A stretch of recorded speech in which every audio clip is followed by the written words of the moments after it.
लोकसभा चुनाव के ऐलान का दिन है और इंतजार की घड़ियां लगातार घटती हुई। अब महज 20 मिनट के आसपास का वक्त बाकी है। दोपहर 3 बजे चुनाव आयोग की तरफ से प्रेस कॉन्फ्रेंस की जानी है। तस्वीर साफ हो जाएगी कितने चरण में इस बार लोकसभा चुनाव में वोटिंग होगी, कब से मतदान की प्रक्रिया शुरू होगी और फिर वो नतीजों का दिन क्या होगा। सीधे आपको लेकर चलते हैं अपने सहयोगी अंकित के पास। अंकित, बिल्कुल रोमाना, आखिरी के 20 मिनट का इंतजार और 20 मिनट बाद आपको चुनाव आयुक्त यहाँ पर मंच पर नजर आएंगे। फिलहाल मंच पर अभी कुछ देर पहले हमने जो तस्वीरें दिखाई थी, देख सकते हैं कि यहाँ पर जो ऑडियो टेस्टिंग वगैरह है वो पूरी हो चुकी है।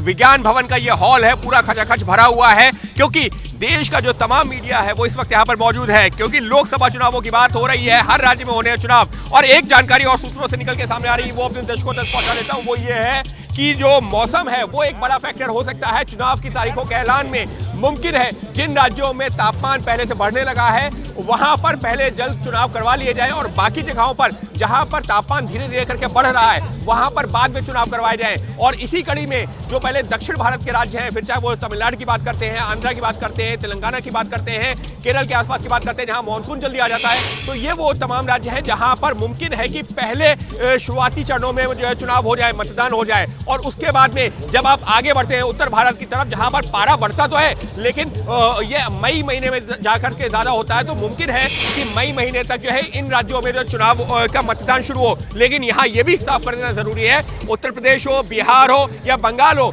ये 3 ऐसे राज्य हैं जहां पर 6 से 7 चरणों में मतदान हो सकता है।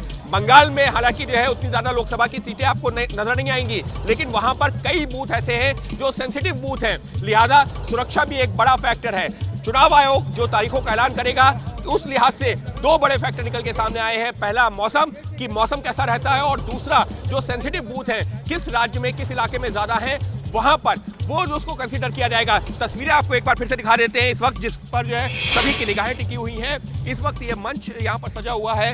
मंच पर जो सेंटर में जो बीच की कुर्सी है वो जो मुख्य चुनाव आयुक्त राजीव कुमार, वेद अगर आप जो जूम करके दिखा पाए, राजीव कुमार की कुर्सी है और उसके जो है उनके राइट हैंड साइड पर ज्ञानेश कुमार जो कि जो है चुनाव आयुक्त हैं जिन्होंने 2 दिन पहले जिम्मेदारी संभाली, और उनके लेफ्ट हैंड साइड पर एस संधू जो कि दूसरे चुनाव आयुक्त हैं जिन्होंने जिम्मेदारी संभाली है। तो ये जो है मुख्य 3 चुनाव आयुक्त हैं। लेकिन जो बिल्कुल अंकित, मैं जरा दर्शकों को तस्वीरें भी दिखा देती हूँ। चुनाव आयोग के दफ्तर से जो चुनाव आयुक्त हैं वो निकल गए हैं विज्ञान भवन के लिए, जहां दोपहर 3 बजे से ये प्रेस कॉन्फ्रेंस होनी है। तो बस इंतजार जो है अब वो मिनटों में सिमट चुका है और कुछ ही देर में तारीखें आपके सामने होंगी और वो नतीजों का दिन, लोकतंत्र का सबसे बड़ा पर्व यही चुनाव होता है और उसी की तारीखों का आज ऐलान होने जा रहा है। और ऐसे में 24 चुनाव, सबसे बड़ा मुद्दा क्या रहने वाला है, या फिर अगर मैं सवाल को इस रूप में पूछूं कि मुद्दा या चेहरा क्या बड़ा रहने वाला है 24 चुनाव में? एक चीज सब मतलब हमको ऑब्जर्व करनी चाहिए कि रणनीति के रूप से, मैं बीजेपी की बात कर रहा हूँ, उन्होंने हर अपने मुद्दों का एक मिश्रण किया हुआ है ताकि वो, अब जैसे इन्होंने एक बिल्कुल सही बात बोली कि अगर आप इलेक्टोरल बॉन्ड्स की बात करेंगे, हमने इंडिया शाइनिंग का क्या नितहाल हुआ था देखा था, तो ये बहुत अर्बनाइज्ड इश्यूज हैं। तो बीजेपी की जो रणनीति अभी तक नजर आ रही है वो हर सेगमेंट के लिए हर एक इश्यू को अलग रख के एड्रेस करना चाहते हैं। तो एक तरह से वो बुके है, मतलब एक तरीके से बुके बीजेपी के पास और विपक्ष के पास वो मिसिंग है।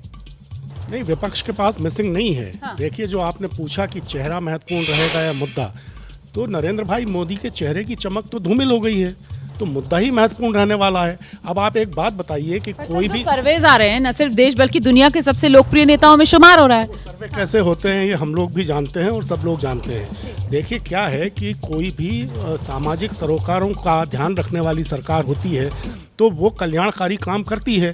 अब मतदाताओं के उस वर्ग को जिसको कुछ दिया जा रहा है उसको लाभार्थी कहना दरअसल उसका अपमान करना है। अरे वो हकदार है, लाभार्थी तो तब है जब उसको हक न हो और उसको कुछ मिल रहा हो। अब इनको भी लाभार्थी में शामिल कर लिया, पता नहीं क्या लाभ मिला इनको, ये तो ये जानते होंगे, कोई लाभ नहीं मिला, लेकिन ये लाभार्थी की सूची में।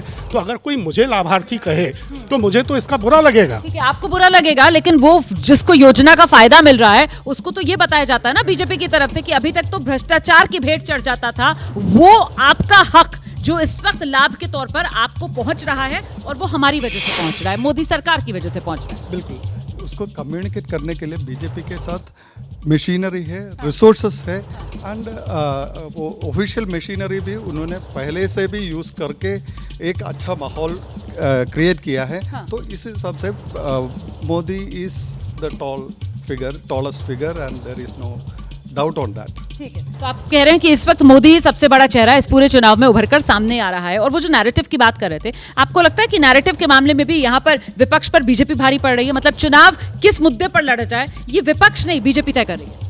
देखिए, वो बीजेपी कुछ भी तय करे। अभी अदिति ने कहा 96 में नरसिम्हा राव थे, विपक्ष का कोई चेहरा नहीं था, प्रधानमंत्री बने वाजपेयी जी, 13 दिन के लिए बने थे, लेकिन फिर देवेगौड़ा और गुजराल बने। 2004 में कोई सोचता नहीं था, कोई कहता नहीं था फील गुड और इंडिया शाइनिंग, कोई प्रधानमंत्री का चेहरा नहीं था, कांग्रेस सत्ते में थी, उसके पास प्रधानमंत्री का उम्मीदवार नहीं था और वो मनमोहन सिंह प्रधानमंत्री बन गए। तो जब मुद्दे उठते हैं ये जनता तय करती है, ये विपक्ष और बीजेपी तय नहीं करेगी। विपक्ष अगर है या नहीं है, वो गड्ढे में भी होगा तो जनता जिससे रुष्ट होती है, लोकतंत्र की यही तो खूबी है। लेकिन कैसे माना जाए कि जनता जो है वो बीजेपी से नाराज है? विधानसभा चुनाव के जो नतीजे आते हैं उसमें बीजेपी का पलड़ा भारी नजर आता है, लोकसभा चुनाव में 14-19 लगातार बीजेपी का ग्राफ आगे बढ़ रहा है, तो फिर मुझे भी ये लगता है कि देखिए, मैं पिछले कुछ सालों से जब सड़कों पे जाता हूँ, मिलता हूँ लोगों से, चुनावों से पहले, विधानसभा चुनाव से पहले बहुत मुद्दे बात करते हैं लोग, कहते हैं महंगाई है, बेरोजगारी है, लेकिन जब वोट डालने जाते हैं ना तो चेहरा भी हो जाता है। और ये बात मैं मानता हूँ कि मोदी जी का चेहरा बहुत लोकप्रिय है और उसको जो बात कह रहे हैं कुर्बान साहब कि कहेगा कौन, उसको अगर लाया जाए, जो मुद्दे हैं उनको चैनलाइज किया जाए और एक क्रेडिबल फेस जिस पे लोग विश्वास कर सकें, तो मुझे लगता है कि चेहरा अभी हावी हो जाता है और वो मोदी जी का होता है, वो लोकप्रिय है और मुद्दे पीछे चले जाते हैं। ठीक है, आपका आंकलन? मुद्दा और चेहरा दोनों में भारतीय जनता पार्टी धनी है। हाँ। मुद्दा विपक्ष ने दे दिया है, मैं मोदी परिवार, और चेहरा जो है चमका के रखा है पार्टी ने। समस्या विपक्ष के पास यही है कि मुद्दा वो बाजार में फेंकती है और सब कहीं ना कहीं काउंटर हो रहे हैं। अब विपक्ष ने ही मुद्दा दे दिया, लालू जी ने मैं मोदी का परिवार दे दिया, 57 करोड़ राहुल जी ने गारंटी दे दी। मैं बोल रहा हूँ लालू जी ने दे दिया। राहुल जी की गारंटी कितनी चल पाती है? मोदी और राहुल की गारंटी में कंपटीशन होगा। 97 करोड़ आबादी मतदाताओं को मोदी ने कहा ये मेरा परिवार है। ये संवेदनशील इशू है और वो इशू कितना स्पार्किंग करता है और दोनों की गारंटी में कौन सी गारंटी भारी पड़ती है, ये आपके ओपिनियन पोल में और बाद में परिणाम में दिखाई दे जाएगा।